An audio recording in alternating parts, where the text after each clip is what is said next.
expected to roll. They got a tougher than expected test. The U.S. women's soccer team fell.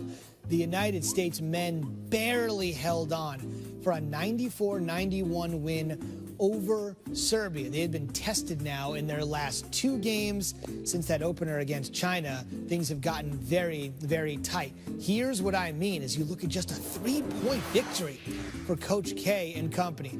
If this is a stock in terms of margin of victory, it is trending down. 57 against China, as I mentioned, then holding on against Australia, a game in which they trailed at the half, and then barely holding off Serbia today in a one-possession game. They'll finish out group play on Sunday, the Americans will, against France. They have reason to celebrate now. They're welcoming back Carmelo Anthony and his new-look Knicks to the Q. So I talked to Melo earlier as he prepares to fight for playoff position this season in the Eastern Conference. And now the challenges that he faces as the leader in Rio right now. I think just realizing that every game is a different experience that we will experience. And we had 3 games so far. Each game was totally different, different experience. Well, we'll get better. I thought last night against Australia was a good test for us. The style of the game, the style of play, playing against a great team with, some other, NBA guys, a team who's been together for multiple years. And so it's good for us, a team who just came together over the past couple of weeks, and, we're still trying to figure things out. And this week alone, you passed Michael Jordan, David Robinson, and LeBron James on Team USA's all-time scoring list. You're sitting on top of that list. What is it that's allowed you to be so successful in this international competition? Well, it's just a game of adjustments. Over here, it causes me to adjust my game to a different level and a different style of play. It's not that much kind of individual pressure on myself being alongside of, the greatest players in the world. So it kind of makes my job easier. I've got to talk to you about your new look New York Knicks as well, the addition of the former MVP Derrick Rose. What are your expectations for him and what could be called a comeback? I expect him to have a great season. I think sometimes in life we need change, and with change comes happiness, comes joy, bringing the fun back to the game of basketball.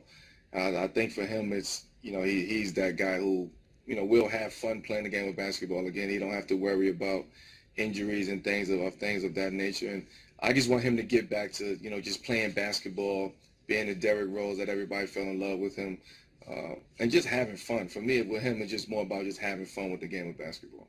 Just a couple of seasons ago, you all were headed to Cleveland in what at the time was a celebration of LeBron James returning home. And now on opening night, it's going to look a little bit different. They're celebrating a championship. That's going to be an emotionally charged matchup. What are your expectations for opening night? Well, I think for both teams, it's definitely going to be an emotional charge, situation for Cleveland. I'm pretty sure they'll be getting their rings that night. And for us to be able to go in there and have that experience and, play them on their home court opening night, we'll be ready. If you don't like these situations, then something is wrong with you. And I embrace them, and we will embrace this situation. Well, and I think situations that you also like. Christmas Day, you are once again headlining, this time hosting the Boston Celtics. What do you see, though, as success for the Knicks this season? Well, I mean, I'm not going to put no expectations on. I never do. Like I said, we want to enjoy this season.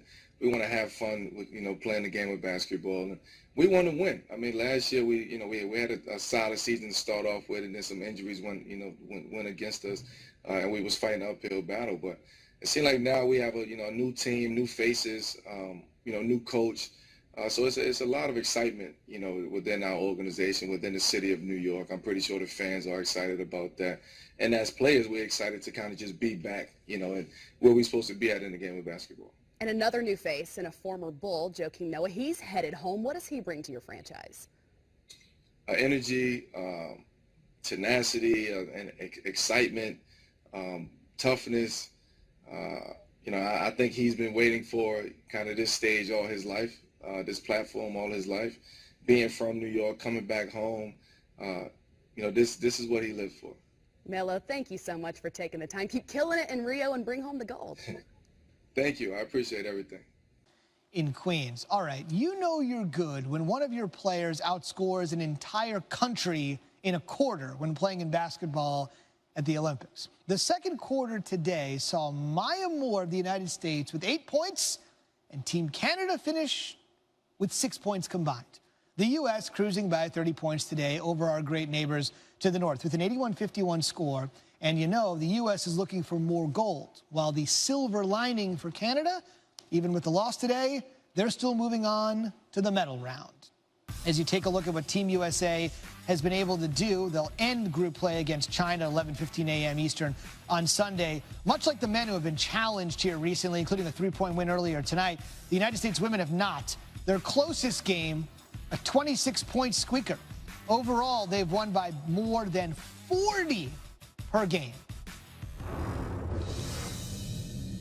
And let's talk a little bit more about that second quarter that I just referenced with Maya Moore. She joins us on SportsCenter tonight after that 30-point win. All right, Maya, so we mentioned 18-16 after one. In comes the second quarter. Just to reiterate, second quarter scoring. Maya Moore 8, Team Canada 6. It was tight in the first. What happened in the second quarter?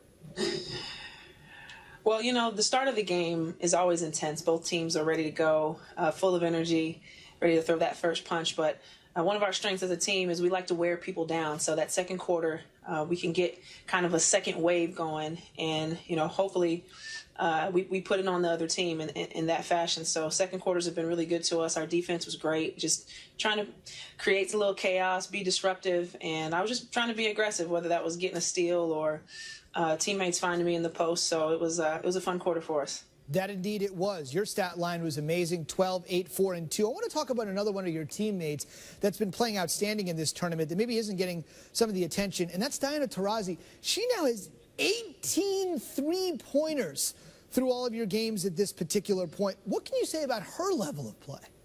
She's just such a player that gives us confidence, and when she's playing like that, it really gives us a little cushion to continue with our run. But love playing with her for this limited amount of time that we're actually teammates. Indeed, yes, that's right. 45 in a row now for you guys. And it bears worth repeating here because you guys are always winning by large margins. And I heard Gino say the other day, the biggest challenge is getting everybody into games. He was completely serious about that. Canada is one of the top 10 teams in the world. I believe they were 9th heading in to the Olympic Games. What does that say? I mean, knocking off country here, knocking off a country there is one thing, but this was a thorough domination of one of the best teams in the world. Well, yeah, it's not an easy task. I know sometimes people can take a peek at the scoreboard and think and assume we just show up in our uniforms and we get a 30-point blowout. It takes a lot of effort and focus and intensity on the part of every single player on our team, 1 through 12. We feel like every team has absolutely a great starting 5, but when it comes down to 6 through 12, we feel we have that advantage. So we eventually wear on teams.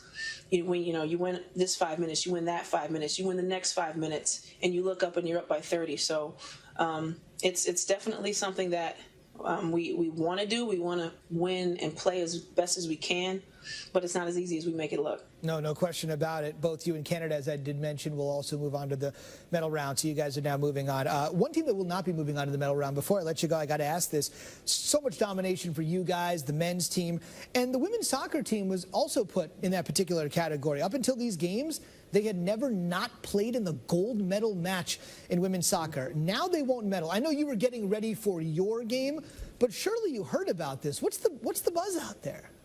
Mm-hmm. Yeah, we were keeping up, and we were in the locker room, and it was about maybe 1 or 2 minutes before Coach was coming in to give his pregame talk, and we were watching the TV, and he comes in, and we're like peeking around the corner, like wait, don't turn it off, and he turns it off. So we didn't get to see the end, but we were keeping up. We heard when they tied it, and we were cheering for them. But coming into the locker room and hearing that they lost, with the kicks at the end it was heartbreaking, and it just goes to show you how precious these opportunities are, and nothing's guaranteed. And soccer it's different than basketball, so it's just tough. It's really, really tough, and it's going to be a part of their story and their journey going into the future. But we're proud of them, and they've represented well. Yep, their run will come to a premature end. To the surprise of nobody, your run continues. China on Sunday, perhaps another gold medal in sight. To many, it seems like just a formality. Maya, thanks, and best of luck on Sunday. All right. Thanks, guys. What sense did you get seeing KD for this first appearance there at Oracle, and now you've seen him play with Draymond and Clay, about how that's going to go? Well, I think they'll have an adjustment period. There's no question about it. Playing with KD is fun. I've coached him twice. This will be the third time I've coached him, and actually I almost made the Beijing team as a young guy from the select team. He's been that good. He's been with us the 11 years, and I see him grow. He's even better now because he's very competitive, a little bit more vocal, and is a good teammate. And that night I wanted it to be special for him because he's very sensitive, and he wants everyone to not necessarily like him, but respect him and think highly of him. So that decision knocked him back, I think, a little bit. And we've been talking. The criticism that he engendered by deciding to go with the Warriors. Yeah, one thing I told him, I said, when you're really good, you're going to be criticized and you're going to be hated by a certain amount of people. Just if you win and if you're really good, you might get 50 letters and 49 of them say how much they love you. Don't let the one letter ruin it. But we do a lot of times until you get a kind of immune to that. I said, so that's what you're going through now. And a lot of people are not going to like you because of the decision you made. I said, do you like the decision? He says, yes, I do. I said, well, all right. You don't have to answer to anyone else. Just let's get over this. I thought that night helped him get over it. You know that from being at Duke. I know. You understand I know that. what being loved and being hated, and with people not even knowing you. I know that, and thank goodness, because that means we've won. But we've always respected the game and people, and I did tell Katie this. You know what? Even the people who say they do not like you, they respect you. And if they don't, they're knuckleheads, because then they don't respect excellence. And you know what, man? You are excellent. You're the best. So if someone doesn't like that, that's cool. But they should respect you. And that's what a competitive person should want, that respect.